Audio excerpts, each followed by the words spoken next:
communicating with you? Are they telling you it kind of as quickly as they know, or are they taking their time before they communicate the strategy with dealers? Some are doing better than others. We've had great communication from a lot of our OEM partners, very detailed, structured plans and details. So, thank you to them. And others, it's still trying to figure out what the next step is. So, every OEM, once again, has a little bit of a difference play, and more to come on that as we continue to get feedback from them. And we're already seeing, consumers are thinking about tariffs. They see it in the news, how they'll raise prices for groceries and other basic goods. And now they're wondering about cars. Cars Commerce sent us a question from a shopper in Minnesota who wondered whether tariffs would limit vehicle inventory or make new vehicles really expensive. Jared, when do you think consumers will really start to see and feel the effects of tariffs on cars from an inventory standpoint, not being able to find the car they want, and from a pricing standpoint? From a pricing standpoint, looking at current market day supply and current new car available inventory, my best assumption, and we're operating on assumptions here right now, is within the next 90 days, we're really going to start feeling these vehicles that are going to be affected by tariffs really start taking place. Jenny, Hannah, this Hannah, question's go ahead. oh, I'm sorry, if I could, and if you look at it also, and if I'm thinking about what 2024 was 16 million units, 11 million were built in the US. So let's call it 5 million units in play. Um, we're US auto factories in the fourth quarter ran at 65% capacity utilization. You want to be closer to 80%, right? That gives you enough room to expand, but you're not constantly paying overtime. So within this sort of supply constraint, there is the ability for domestic factories to actually ramp some production and absorb some of that excess capacity. So, the spigot doesn't turn off completely where Jarrod, and dealerships are not getting any inventory. It's just going to be, I think, different because a lot of the capacity in the US, almost 83% currently in terms of production output is truck versus car, which in itself is inflationary, right? When you look at, comparable segments of compact car versus compact SUV, and I did this across entire lineups, it's about a 20% price difference. So even that mix shift is inflationary for the consumer. But point is, some of that inventory will come out in the form of increased capacity utilization of factories that already exist in the US. And you're talking about automaker factories, right? Not suppliers. Correct.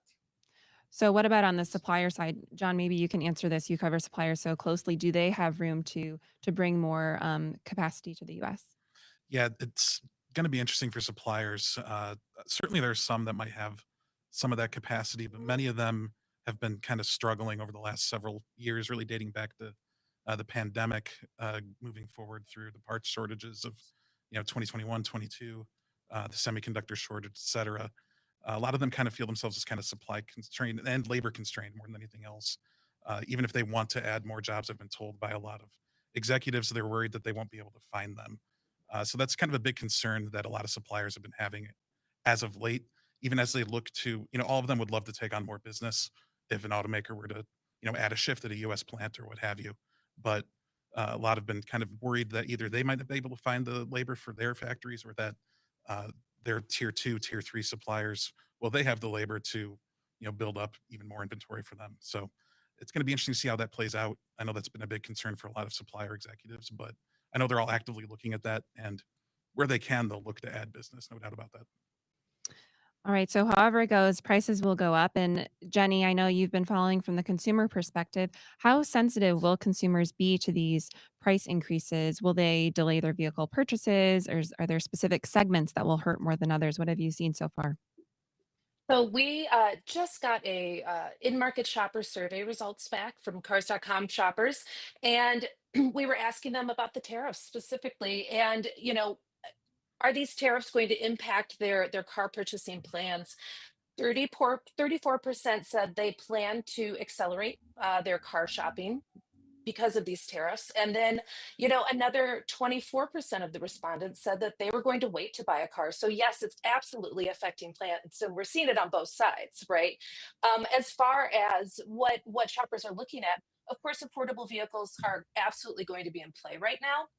Well, I think what's really interesting around the affordable vehicles is, and we at Cars.com, those are new cars around $30,000 or less.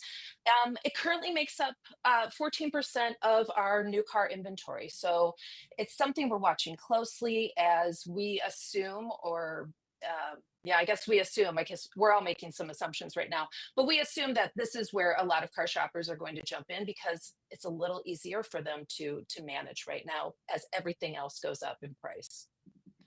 Have you noticed consumers searching online, for American-made vehicles now, or have you gotten more attention on your American-made index? Yeah, we've seen quite the increase in traffic to our 2024 American Made Index. We're actually in the process right now of digging into the data for the 2025 report, and that will come out on June 17th. So we've got a little time before that makes it to publication. But yes, we have been seeing a lot of interest, not only in which cars are the most American. We also have other articles that are focusing on which cars are made outside of the U.S. I think one thing that's really important for all shoppers to realize is that there is no vehicle that is 100% American. And so, I think the highest number we see as far as domestic parts content, which again, let's call out, is American and Canadian. That's the way that it is counted right now, is 75%. So, even the top vehicle, which in 2024 for us was the Tesla Model Y on our index, was not 100% American. Jennifer, I want to bring in you now. I mean, looking ahead, will dealers start to add tariff adjusted premiums to vehicles that are unaffected by tariffs or maybe less affected? And what about vehicles that are already on the lot? How will dealers disclose tariff charges moving ahead? Yes, that's a great question. So I can tell you that first, on the sales side of things, our dealers are closely monitoring new vehicle inventory, of course, and also increasing their used vehicle acquisitions to provide more affordable alternatives for customers. So every vehicle you mentioned on the tariffs, every vehicle currently on the dealer lot is tariff free currently. So it makes it highly valuable to the customers. And some dealers are actually already using this to their advantage to promote sales and drive momentum to their lots. And I can tell you anecdotally, there's a huge uptick in our dealers' foot traffic in their showrooms, especially during the month of March. So primarily the past 10 days or so as this news is continuing to break. So interestingly, they're seeing that uptick in sales roughly on average 5% over the previous year, March 2024. But no talks of marking up anything. I think it's just everyone's closely monitoring the situation. But I also want to mention parts. So parts and service, as we all know, is critically important for the dealers, huge revenue stream for their operations. So they want to ensure first and foremost that the supply chain stability is there. It's a high priority of theirs, and they're working very closely with their manufacturers and their vendors and suppliers to make sure that they're working together and they're in the know on that. But on the parts and service side, they're also putting an emphasis on making sure they're staffed up, ready for service. Obviously, the vehicles that people are currently have, they're going to try to hang on to longer if they're not in the market to buy currently. So they're putting a bigger emphasis on the service side.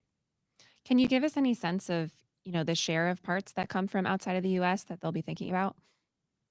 So they're working very closely with their vendors and manufacturers on that and trying to adjust and especially on the parts that are more expensive, they're trying to make sure that they have that stockpile, ready to go so that, they're prepared. But again, I think as much of this it's kind of shifting and, obviously a lot of this is still fluid, but, I want to mention too, kind of piggybacking on Jenny's comments about the customers. So I can tell you too, that our dealers are saying that many of their customers are, of course, expressing concerns about affordability, but so what they're doing is they're talking more about finance options, extended loan terms, affordability protection. So those conversations are already happening and starting to occur.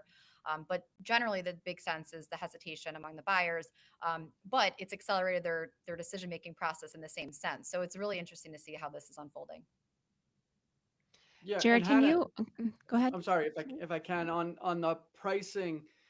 Typically what you would see first is a tightening to MSRP, right? So when you think about pre-pandemic period, the discount from MSRP would average about 6.5%. It would be roughly $2,400, $2,500. And then as supply started to tighten with demand through late 21 into late 22, that's when you got consumers paying over MSRP. And then with the build of inventory since the end of the pandemic, we're back to about 2% plus off of MSRP. So I think the first thing you would get would be sort of more of a snuggling up towards MSRP as opposed to a straight up you're paying over sticker. So ultimately we'll probably tighten that sort of ratio of discounting, and that's not counting the factory incentives. This is just the distance from MSRP. I would expect to creep back towards zero, and then how long this goes, and depending on what output looks like, you could get back over MSRP, which I think we had from the fourth quarter of 21 to the fourth quarter of 22. Every automaker, the entire industry averaged over MSRP. Yeah, I think that's really going to be relying on the OEM themselves as well. Based upon that statement, Kevin, because each OEM is going to learn from what they learned during the pandemic, and they're going to put some preventative measures in place. So that over MSRP or price gouging that some people had talked about, they're going to put some protections in place so that doesn't happen again for sure. I always find that funny too, Jarrod, because it's like, if you look at the period before the pandemic, discounting was like industry wide over the course of many years, $250 billion, and that was okay, right? But if there's a market adjustment that the consumer is willing to pay over sticker, it's like here comes the OEM after the dealership. Jarrod, can you put us in your shoes as a dealer? What with all this tariff talk and some uncertainty, um, when your team meets day to day, like sort of what is on your checklist to figure out and how do you approach the day? We got a comment on LinkedIn from someone who has already seen dealers running tariff messaging in their advertisement. So kind of walk us through some of that. Yeah, in the day to day right now, it's multi-headed approach to this, and the first and most important thing right now is the communication from the top down to all employees and staff inside the store. So we're actively putting together strategies and plans so that each person at the store, whether it's a service advisor or a porter or a salesperson or a BDC agent, they have clear talk tracks and know how to answer customer questions around tariff. I think that's something that is absolutely critical right now in the planning phase that we're in until we start seeing these price adjustments increase, setting that foundation now. From the marketing perspective, was talking to a good friend, Ben Hadley, earlier, and he had mentioned dealers utilizing their website and digital assets to put it out there tariff free or tariff as a line item on your VDP and put that amount right now. I think that was just an incredible idea we had talked through, and something that's going to bear a lot of fruit for dealers who are forward thinking. So aligning that with tariff free pricing advertising from all avenues. And I've talking to some good friends in the industry, from direct mail to OTT streaming. Everybody's really grasping on how to communicate this message out to everyone right now, both internal and external. Yeah, tariff free really becomes a differentiator for you. Absolutely. Kevin, And- go ahead. Oh, I'd say the other thing, John, to this one, and you touched on it as well as Jennifer did a little bit, but it is the parts side of it. With the unknowns from the tariffs approaching parts, fast moving parts. I remember just not too long ago the issue with trying to get parts for basic maintenance, oil filters, and tires. What are those things? What are we doing as dealers and starting putting a plan together for that now? Because that's going to be here before we know it. Yeah, and Jarrod, if I could jump in too, you mentioned the advertising on the tariff free for new vehicles, but you talked about service, and I just wanted to kind of pivot. Many of my dealers are actually rolling out targeted service campaign messages as well to encourage preventative maintenance. So I think it's interesting what we're starting to see trickle out into advertising. Yeah, it really is. Kevin, how will tariffs impact the used car market? Yeah, the used car market is especially tight right now, even before this, and I think it was getting set to loosen up over the next couple of years, and I think this might set it back. And the way I look at it is this, John, is that we went through the pandemic period of low volume, total volume, and then within that, I as a proxy, I look at the leasing market, right? The off lease market, which is typically 36 months. So basically, what was sold in 22 comes back in 25 as off lease. 13.8 million vehicles in 2022, not a lot historically speaking. And then because supply was so tight with demand, there was really no incentives. And leasing is essentially an incentive. So where we would normally do 17 million units pre-pandemic at 30% lease penetration in this country, every third year you would have roughly 5 million units coming back. But on a 13.8 million and 17% lease penetration in 2022, you're going to have 2.4 million come back in 2025. So as we get to this lower volume, if tariffs are really supply constraint and it tightens up pricing because of that supply demand balance, there goes incentives from the factory, including leasing. Then as we roll forward to 2028, right now we're back into that sort of 3 million instead of 5 million off lease market. And that makes it very tight. So another inflationary event where the affordability gap between new vehicles and used vehicles doesn't expand to the point where it makes the consumer look at a used vehicle value relative to new and see it to be a bargain, right? Because they're both going up in concert and everything's more expensive. And I actually went through this with my wife. I only buy pre-owned vehicles for myself and my sons, but she gets new because the dealer and the factory can deal with her. And but the benefit at the end of the day, that when you have that tight affordability gap between new and used, it just makes sense to buy new, because now I'm the first owner. I have full warranty. There's whatever financing package I get, free Sirius XM for whatever it is all in there with that the cost savings on the pre-owned side wasn't enough to offset. And that's how the system is made, right? They want you in new vehicles, right? So I think that's what we're heading for here, is a super tight used vehicle market when it was just about potentially to loosen up. And I Can we Jenny, think what do that's talk you going to about? think so far? change. Oh, Well, I can said I I think just this say is going what to that? change. I'm sorry, Go ahead, Jenny. Jarrod. Go ahead. I think this is going to change and kind of come in ebbs and flows. Compared to the pandemic, we saw an immediate, real margin compression, as Kevin, you mentioned, on used vehicles. I think this is going to shift downward on the used car market side first from a valuation based upon some of these new car OEM programs that start coming out. We are already seeing the adjustments in AccuTrade literally overnight of some of our in-stock 23, 24 model year Ford vehicles with their announcement yesterday.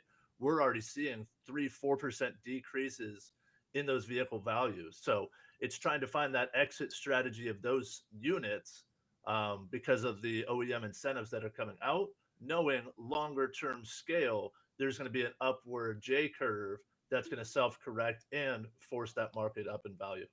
Right. And the other thing too, I should add, is that there's a very, very large part of the pre-owned market that is peer-to-peer, right? Private sales, which is, I guess probably about a third of it, if not more. So as the average person on the fence sell their pre-owned vehicle, trade it in, sees values go up, it pulls people off the sideline and so there is the opportunity for supply to increase from the sort of private owner in the peer-to-peer sale. That will loosen up prices a little bit too. But I think structurally, it's gonna remain a reasonably tight market. Jenny, let's go to you. Okay. So for consumers, right, when we're talking about all this, sort of at a market level, but what that means on the used side for shoppers, of course, is that yes, we're seeing this tightening in the newer used cars, so cars up to 6 years old. That means what they're having to buy is going to be used cars that have a lot more miles on them, right? That are a lot older, and so that life cycle that they might be expecting might be a little bit shortened as well. And then on the affordability front, we saw this during the pandemic, and it's interesting to me that a lot of the lessons or a lot of what we experienced during the pandemic when it came to new and used sales, we may see again in some form with this tariff moves. But we saw the affordable vehicles, new vehicles. We saw their, those numbers decrease, right? And so as automakers turn to models and trims that were more loaded and basically increase their profit margins, allowing them to squeeze a little more money out of margins. And so it's interesting, we saw that 14% share of cars.com inventory as affordable vehicles. How quickly is that going to start dropping? I think for you know our guidance for shoppers, whether you're on the new side or on the used side right now, is really you need to get moving if you're thinking about buying a car, because there's a lot of reason to go fast right now and purchase a vehicle rather than wait. And we're already seeing that just in March, sales went up so much as people tried to avoid the tariff cost. Have you seen that? Are you able to track that on the used side? I don't have that on the used side. I'm looking at it on the new side. And I will say that from a pricing perspective, what we saw is that the average price held month over month. So that was a good sign, as well as year over year, around $49,000 for new. We definitely saw that searches were up 13% month over month on cars.com. So obviously people are looking. And my guess is continue to look. We'll probably see that number go up as well. Good news, inventory was up 6% month over month as well. So there are vehicles out there. Again, going back to that message of the time to shop is now, the time to buy is now. We're getting a lot of great questions from the audience, so please keep them coming. I will kind of jump around topics a bit. We got a really good FAQ, I'd call it. I'm going to give this one to John. Um, are vehicles imported from Mexico and Canada to the US exempt from the latest tariffs if they meet the USMCA requirements, or has the USMCA been superseded? Can you tell us all about that, please, John? Yeah, it's been a fun little source of confusion the last 24 hours or so. But essentially, Canada and Mexico are exempt from any new reciprocal tariffs that the president announced yesterday. But the pre-existing tariffs that he announced, including the auto tariffs that go into effect today, which are 25% on all vehicle imports and eventually 25% import tariffs on imports of certain vehicle components like engines and transmissions, that sort of thing. Those are in effect. That tariff does include a carve out for the USMCA where it will only be subject to, if a vehicle coming into the US right now, automakers can apply for paperwork that essentially would grant them permission to just be subject to the tariff on a duties that on non-American content in the vehicle. As we've kind of gone over already, even if a vehicle is built in Canada, Mexico, it will have U.S. content in it. You'll be able to subtract that out of it, but it is still subject to a 25% tariff. In addition to that, Canada and Mexico tariffs that went into place in March remain in effect, as do the USMCA exemptions that the president put into place in on March 6th. Again, that'll apply only to USMCA compliant vehicles and parts. I've been told by some analysts that if a vehicle coming into to the U.S. from Canada or Mexico, primarily Mexico in this case, does not meet USMCA compliance, that they will be subject to a 25% duty. But that's already been in place. The reciprocal tariffs that were announced yesterday, don't apply to vehicles at this point. So that's the latest. It's a lot to keep track of, but I know automakers, suppliers, dealers are really digging into that right now. And Yeah, by it is. data, just really quick, and by data for North America production for 2024, Canada and Mexico combined for about 5.2 million units of production, with the majority of that, about 3.5 million of it, being Mexico, and then the balance being from Canada. So it's heavier weighted towards Mexico production. We have a question from one of our viewers on YouTube. Kind of gets back to when we were talking about shifting manufacturing to the U.S. So even if automakers and suppliers started that process, which we've reported could take years, what if a new administration after Trump quickly rips apart the tariffs and they no longer apply and the auto industry wants to become more global? How would you suggest automakers and suppliers work through that potential? Kevin, do you want to give that one a go? Yeah, that's an interesting one that I've been thinking about. And the question I'm sort of asking people, and I haven't gotten a decent answer, is what would the administration have to show slash prove in the next 4 years that this would actually make sense to carry forward, if anything, right? Would it be possible at all to say that that was actually good, and assuming a Democrat president were to win, right? What would have to happen to make that carried over to the next administration? And I in this climate, I can't imagine it would be anything. But that to me is the question. If you haven't already announced capacity build in the U.S., it's not going to happen in the next 36 to 48 months, I don't believe. And then you run the risk of the next administration rewinding all of that. So any of that capacity.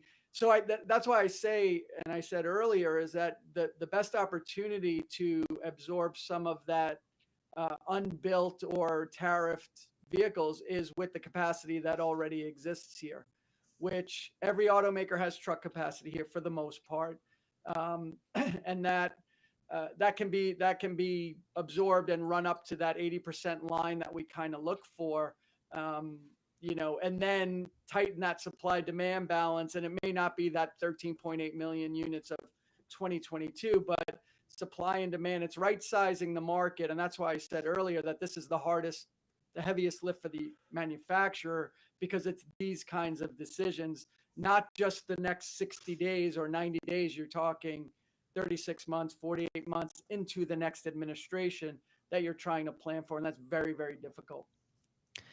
Jennifer, we have a question from the audience from LinkedIn. We've seen a few luxury vehicle examples and brand examples that come from outside of the US.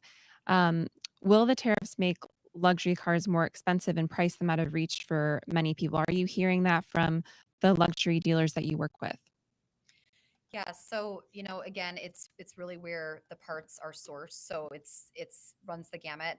But I was talking to a dealer specifically that represents brands like Acura, so that maybe consider luxury, or Toyota, and those are going to be heavily impacted by the tariffs. So interestingly, some brands you might think are more American made, like Chevrolet, for example, their top two selling models are the Trax and Trailblazer. Because their powertrains are built overseas, those are also going to see huge increases.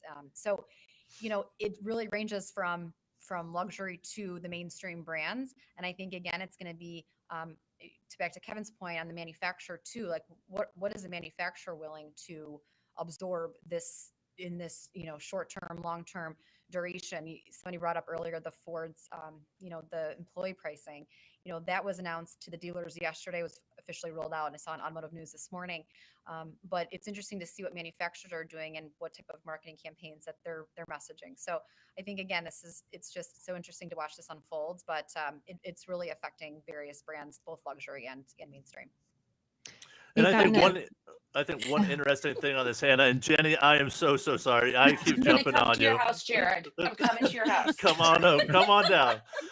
I think there's one thing that we haven't really talked about, and I haven't heard a lot of people talk about. And Kevin, I'm going to need some help on some data from you on this one. But it's the effect of the rental car market. What is this going to do to the rental car market? Because we look at what we went through during the pandemic and living in South Florida with Hertz headquarters down the street, what they did, and they suffered some tremendous losses, but also aligning with some of these brands that they buy their fleet from. And now these vehicles are affected by tariffs. What's that going to do to that market? What is that impact going to be on those companies, as well as the people who are renting vehicles? And then also with the announcement that, Infiniti is ceasing production of the QX50 and QX55 because of their higher tariff loads. A lot of those vehicles are in the fleets for rental cars. So what are these rental car companies going to do switch more to American-based vehicles and voiding tariffs.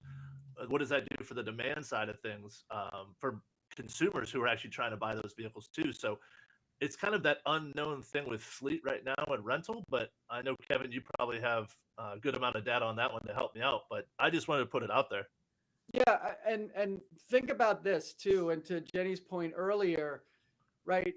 If you look at 2016, and again, to me, the fleet market, the rental car market was a way to absorb capacity, right? When you have a very, very high and firm fixed cost structure, which is why they're called fixed costs, right? You have to run that factory.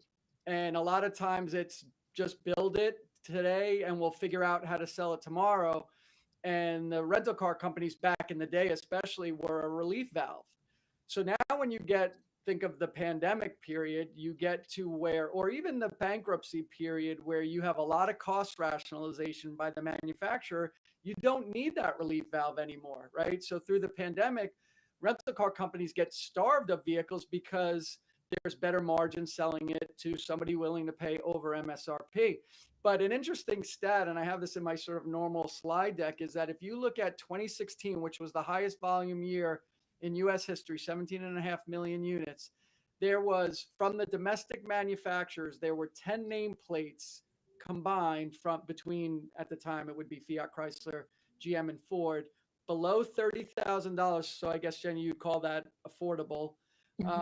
That sold 942,000 units, call it 1 million units in 2016. None of those 10 nameplates exist today, right? And that's not an accident. It's because as a manufacturer, you don't make money down in that point of the price scale. So when you think about that, and again, if this is about supply constraint and bringing supply and demand in balance, absolutely 100%, you're not in a big hurry to send any excess capacity to your fleet company, because if you think about it, those are typically low content, low margin vehicles, right? We don't have to do that. And I sort of half joke when you think about the chip shortage, like John talked about earlier. I kind of joke that it was like, oh, these darn chips, if we only had more of them, we would put them in affordable vehicles. But since there's a finite amount of chips, we're going to put them in our most expensive things, right? And maximize profit per unit. And that's kind of what this potential supply constraint from the tariffs is going to do to the market. Jenny, anything to add to that? I'm going to jump back a little bit to the question around luxury and what's going to happen to those vehicles. So I think it's important to note that there are luxury vehicles that are built here in the US and from foreign brands. BMW has a plant in South Carolina. Mercedes has a plant in the US, or several. So Acura, Lexus, right? So it could be that we see automakers leaning on those models and where they put their efforts as far as what their mix is in their lineup. It could also be, a little bit, as Kevin was discussing, that automakers start making some real hard decisions around what vehicles have a future here in the US. Do we start to see a contraction of lineups for some of these automakers, and perhaps especially on the luxury side? So I think it's a lot of moving pieces right now and a lot of question marks that we don't yet have the answers to, but there are luxury vehicles that are built here in the US, and I'm going to plug cars.com/AMI. If you want to see what those vehicles are, it's a really easy way to get a sense of what are the most American vehicles, because most people assume it's going to be a Ford, a Lincoln, a GM product. But the truth of the matter is you're going to see Volkswagen, you're going to see Honda, Toyota, Acura, Lexus. You're going to be surprised by the mix because, of course, as we've discovered during the pandemic, and as we're discovering right now, this is still a global industry. And so vehicles are made across the globe. Yeah, it really is a case by case or vehicle by vehicle basis. We're getting a few questions about finance and insurance at the dealership.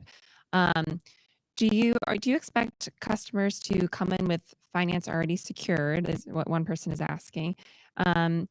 Would there be any immediate change to the financing process? And do you expect the tariffs to change consumers' appetite for protection products, warranty type products? Jennifer, do you want to start on that one? Yeah, I kind of started mentioning on the protection and just working with the manufacturer on that component, but I have not heard specifically on the F&I department. I think it's all situational, but Jarrod, being at a dealer, might have some more insight on that. Jared, what do you Yep, expect? absolutely. Yep, absolutely. I think it's going to be situational. Each brand, every OEM is going to have a little different instance, but it also depends on what rolls out here in May. There's been lots of talks about lower interest rates on cars made here stateside versus import. So haven't seen any effect of it yet, but talk to me in 24 hours or 2 weeks, it could most likely change at that point. There was I also think talk of deducting interest too, right? Right. Yes, there's talk of that, but I don't know that we have the details exactly what that looks like or if that will affect the average car shopper. And I would say for if you're a car shopper, whether you're new or used, you should have your financing lined up before you walk in the dealership. That just gives you a little more flexibility, and you need to be really thoughtful about what your budget is. Like I'm not sure if it was Kevin or Jared who mentioned, the extension of loans, or maybe it was Jen, the extension of loans. You want to be really careful about that because you could overextend yourself and be underwater on that car for a long time. And so, really, what you should be doing is keeping to a budget, figuring out what your budget is, keeping to it, and looking for the loan that fits that budget in the shortest time period, not going longer, which is tough, right? Because before the pandemic, the average monthly car payment was $600 a month, which is a lot to swallow. Now, this is before we really have the tariffs in play. The average monthly car payment is $800 per month. That's for a new car. That's a ton of money. Now extend that over 72 months, 84 months. Like it starts to get real crazy. So I think for shoppers, I know it's a little, the uncertainty makes it scary. And yes, I am absolutely telling them to go out and purchase that car if they're thinking about it, but take a deep breath, really think about what your budget is, and make sure you're sticking to it. Yes, Jenny, good tip.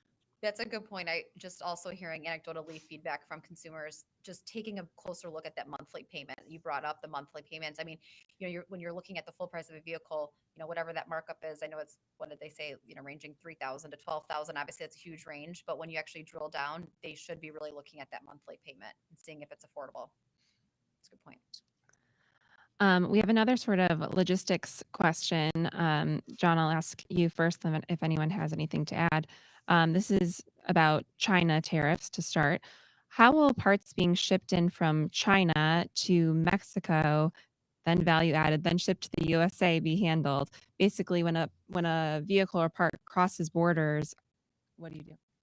Yeah, that's kind of the question every supplier that I've been talking to has been really trying to hammer out. And uh, a lot of suppliers, even bigger ones that have teams that work on this, have been specifically trying to figure out, okay, what paperwork do we need to say, okay, this component came from China, we integrated it into a component in Mexico, shipped it to the U.S. A lot of suppliers, a couple I've spoken with, have said, sometimes they didn't have to worry about that in the past, so they're digging through trying to figure out ways to kind of prove where their parts are coming from once they get to the border. And that's proving to be a pretty big logistical challenge for a lot of companies, including larger suppliers.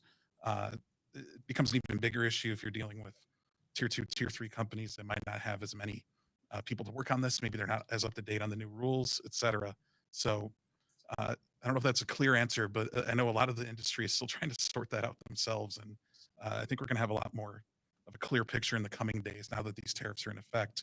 Once we start seeing, what companies are dealing with at the border, how they're sorting through the paperwork, et cetera, we'll kind of see how things stack up and how companies are dealing with some of the logistics and the paperwork trail and all of that. So we're running a bit out of time, but we still have some questions from the audience. Are you all okay to stay for a few more minutes? Okay, thank you. So the UAW has expressed support for the tariffs, saying that they will help create thousands of U.S. jobs and bring production to underutilized plants. Are there other groups that would clearly, in your mind, benefit from the tariffs? One for me that I've seen a lot of the steel industry, at least domestically in the U.S., has been very vocal in its support for the tariffs. For the steel and aluminum tariffs specifically, go back to 2018 when they originally went into place under the first Trump administration. A lot of the companies saw, their sales go through the roof. They could increase prices a bit. Margins went up. There's some nuances here, of course. We've already seen some layoffs at like Cleveland Cliffs has laid off about 600 workers, in part because of reduced automotive demand. So we'll see how things interact with each other when it comes to the automotive tariffs, steel and aluminum, et cetera. But steel makers in the U.S. at least have been very vocal in their support, as have steel workers. And one thing to mention too, I know a handful of suppliers, when we're talking about resourcing manufacturing to the U.S., kind of a lot of suppliers during the electric vehicle transition were kind of banking on volumes being at a certain point and haven't quite gotten to that level. And a lot of suppliers have sort of been left holding the bag after all sorts of investments and that sort of thing. I know some suppliers, at least generally speaking, kind of view this maybe as a not quite a get out of jail free card, but at least maybe a chance to reset. If they can supply, if a new shift is added at a truck plant in the U.S., if they can quickly pivot and supply that factory, maybe that can help to, boost their revenue and make up for revenues for maybe an electric vehicle program not being quite where it was. Like I said, there are a lot of complexities with that, but it's something that at least a couple have brought up to me as a possibility, maybe something they're looking forward to or looking for opportunities with moving forward. Yeah, and I think to John's point, there's a lot of the value chain of the U.S. auto industry that structurally is the intention is to, and this goes to the F&I question, right? And it goes to the pre-owned vehicle question and the new vehicle question, which is, this is not just this sort of scale for scale's sake market anymore, which sort of elicits a race to the bottom in terms of pricing, right? I think what this orchestrated supply constraint does is make this a lower volume, higher transaction price, wider margin market that makes it a little bit more sustainable. So the idea is, you can have affordable vehicles, but we might not have jobs, right? So it's kind of like pick your poison here, that if you want to sell it here, you have to build it here. But I think across the board for finance companies, for fleet companies, like Jarrod was asking about, this isn't this run from 16 million units in 2024, and then we get to 16 and a half and 17 and 17 and a half, and someday we're dreaming of 20 million units in this country. It's just not going to be. It's not sustainable in that way. We don't have the price to demand to supply ratio that would warrant this explosion in volume. And then if you pursue that, again, everything has its price. If you pursue volume and scale for scale's sake, there goes your pricing power and there's your race to the bottom. So I think this is a very important structural time, but everybody should understand this is not about perpetual growth and perpetual volume growth. This is doing more with fewer transactions. I'd say too, on the UAW side, I was thinking when you brought that up, it triggered a thought about, our technician shortage here. I think it's not just in Chicago and Illinois, it's across the country. And so if dealers are putting a stronger emphasis on their service departments, what that might do for the technicians that we're already in shortage of. And so hopefully it can only be a positive and help attract more people to the field if there's more jobs. And you talk about, on the manufacturing side, but I just got me thinking on the dealership side, what impact that might have on the technician shortage. Yeah, that's a great point. Thank you. All right. So this question I'd like everyone to answer from your various points of view. You all have a different sort of expertise. Do you think industry stakeholders will accept the tariffs really as the new reality, or will some groups resist? And I guess we can't say if that would lead to a change, but what would that resistance look like? Jenny, what about from the consumer point of view? How do you think consumers will react long term?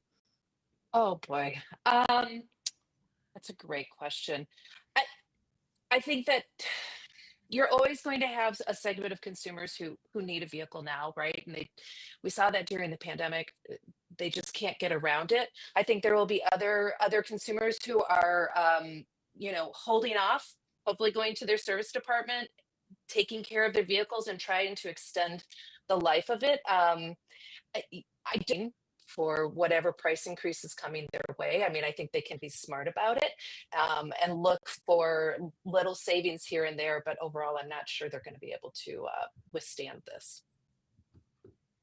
All right, Jennifer, how about from your perspective? Yeah, it got me thinking about different large lobbying groups that, might, again, let's see what happens in the next day, hour, minute Sure. type situation. I think, you have the big OEM groups lobbying. I think you have some dealer, the National Dealer Auto Dealer Association, NADA, our parent company, maybe lobbying. I think that it's mainly reactive to the current state and what Jenny was talking about with the current, consumer impact today. But if you're looking long term, maybe that's a different approach. So again, I think it'll be interesting to see what comes out and if these policies actually stick or if there will be a change here in the near future. Sure. Jared, from the dealer side. Yeah, from the dealer side, it's going to be a really interesting experience for the consumer, but as well for the dealer. I think you're going to have, a large percentage of dealers wrap their arms around this and really focus on the lessons they learned through the pandemic, which is, putting the customer first, making the process simple, answering questions, and really expediting that. And still think you're going to have some dealers that are going to struggle to give up some of that control and suffer in potentially longer term. But it's going to be an interesting ride here that we have ahead of us here. But going back, Jenny, to your point, I think every consumer is going to be touched by the tariffs in some way, shape, or form, whether from it's maintaining their average 14-year-old vehicle on the road today, to the guy who's driving Uber there in Chicago and needs a set of tires, and next thing you know, his $2,500 vehicle, he's got to go invest $2,000 in tires to keep it roadworthy. So everybody's going to feel the effect of it, but at the end of the day, from the dealer side, it's what we can do for the consumers to serve them and make sure at the end of the day we remain dedicated to our communities we serve. And Kevin, tell us about the automaker or supplier perspective. Yeah, and I think look at to Jenny's point, right? People need vehicles, and when people ask me, "Oh, what's your forecast for total volume for 2025 or 2026?" and my answer is always the same: it's all of them, right? Everything that gets built is going to get sold, and the question is, what does that deal look like? So you always can pull the consumer off the sideline if you drop price or you offer enough value or whatever. The consumer will step in and buy. The question is, what does that deal look like? Is it a good deal for the consumer, bad deal for the manufacturer, and or vice versa? And I think as you get this supply constraint, supply and demand imbalance, that becomes bad for the consumer in certain ways, right? There's transparency. Transactions are probably easier because you go in, you point to the window sticker and say, "I'll take it," right? Like go in and and that was even during the pandemic, people, that same question: do I buy now or do I wait? I say, go in, pay them what they want, and just get it over with, right? Because it's not coming down, right? There's no view that sees, a real depreciation in new vehicle prices for any reason. So from the manufacturer's perspective, again, I think they overproduce because they have to satisfy their cost structure first and foremost. If that cost structure is rationalized through this tariff and relocating production and rationalizing production, then it's a different market, right? And I think it's sustainable from there. But you can't have overproduction, falling prices, or absorption as a manufacturer of all of the tariff, because it's a quarter of your operating profit. And you may do that for 2025 and then figure out 2026, but it's just not sustainable, right? You can't hand back that much of your operating profit and expect it to be financially sustainable. So I think there has to be this capacity rationalization that keeps supply and demand in balance. And then the consumer learns that that's what it is. It's a firm price market. These are my choices, and we all move forward from there. All right. Well, thank you all. I hope we didn't miss any big tariff news while we were chatting. But keep following autonews.com for the latest on tariffs. And we hope to see you all in September at Auto News Congress, where you'll hear more great conversations like this one. Confirmed keynote speakers include General Motors Chair and CEO Mary Barra and Hyundai Motor Group Executive Chair Yusin Chung. You can buy your tickets at autonewsevents.com. Thanks to our Congress Conversations production team, Rudy Shork, Terry Kostrowski, Tara Riddick, and Tom Carl. And thanks again to Cars Commerce and to our panelists, Jenny Newman, Kevin Tynan, Jennifer Morand, and Jarrod Kilway.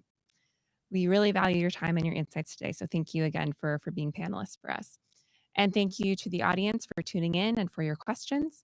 For John Irwin and the rest of the Automotive News team, I'm Hannah Lutz. See you next time.